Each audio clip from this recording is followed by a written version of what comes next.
বেটা ভালো করে পড়াশোনা করো। আরে হ্যাঁ হ্যাঁ বাবা, তাড়াতাড়ি করো, আমার স্কুলে দেরি হচ্ছে। চলো বেটা, আমি তোমাকে স্কুলে নামিয়ে দেই। আরে না না বাবা, আমি নিজে চলে যাব। আচ্ছা ঠিক আছে, আমি তোমাকে ছুটির পর নিতে আসবো। আরে বাবা বললাম তো, আমার কোনো দরকার নেই, আমি নিজে চলে আসবো। আমি তো পিৎজা নিয়ে আসছি, আর আমি তো বিরিয়ানি নিয়ে আসছি। বিরিয়ানিটা খুব মজা ছিল। নোমান বেটা, আরে এই দেখ, ওর কানা বাবা এসে গেছে। আমাদের সবার তো দুটো চোখ আছে, কিন্তু ওর বাবা শুধু একটাই চোখ। চলো কানা বাবা, নিজের ছেলেকে নিয়ে যাও, আর নয়তো এই চোখটাও খারাপ হয়ে যাবে। করে দিলে তো আমার সম্মান নষ্ট।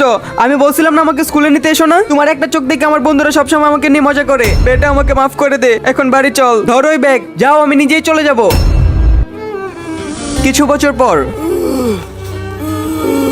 বেটা। হ্যাঁ চাচা, কার সাথে দেখা করবেন? বেটা তোমার মালিক নোমানকে ডেকে দাও। আচ্ছা আপনি এখানেই দাঁড়ান, আমি এখনই স্যারের কাছে জিজ্ঞাসা করে আসছি। স্যার, আপনার সাথে একজন বুড়ো লোক দেখা করতে আসছে। বুড়ো লোক? উনার কি একটা চোখ খারাপ? জি স্যার, উনার একটা চোখ খারাপ। উনি এখনও চলে আসছে। উনাকে বলো স্যার এখন ব্যস্ত আছে, আসতে পারবে না। Okay sir. স্যার বলছে উনি এখন ব্যস্ত আছে, আসতে পারবে না। যাও এখান থেকে। কিন্তু বেটে শুধু একবার। আরে বড়, তোর কি বুঝতে অসুবিধা হচ্ছে? যা এখান থেকে, না হলে এই লাঠি দিয়ে মারবো। যাচ্ছি যাচ্ছি।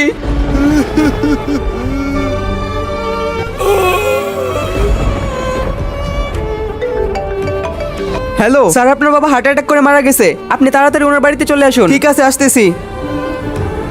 ওনার আজই মরতে হলো। আজকে দেখবো শয়তানকে হারিয়ে কে কে আল্লাহকে ভালোবাসে। যারা আল্লাহকে ভালোবাসে তারা ভিডিওতে লাইক এবং চ্যানেলটি সাবস্ক্রাইব করে দাও। আর শয়তানকে ভালোবাসলে লাইক সাবস্ক্রাইব কিছু করতে হবে না, আর কমেন্টে আল্লাহু আকবার লিখে যাবে। তোর সবসময় আমার একটা চোখ নিয়ে লজ্জা লাগতো, কিন্তু আজ আমি এর পেছনে সত্যিটা বলছি। যখন তুই ছোট ছিলি, তখন খেলতে গিয়ে তোর একটা চোখে আঘাত লেগে চোখ নষ্ট হয়ে যায়। তখন ডাক্তার তোর চোখ পরিবর্তন করতে বলে। তখন আমি আমার একটা চোখ দিয়ে তোর জীবনে নতুন আলো এনেছিলাম। তারপরেও তুই আমাকে সারা জীবন বোঝা মনে করছিস। আমাকে মাফ করে দাও বাবা, আমি তোমার ভালোবাসাকে ভুল বুঝেছি। বন্ধুরা, বাবাকে ভালোবাসলে ভিডিওতে লাইক এবং চ্যানেলটি সাবস্ক্রাইব করে কমেন্টে আল্লাহ বাবা লিখে যাও।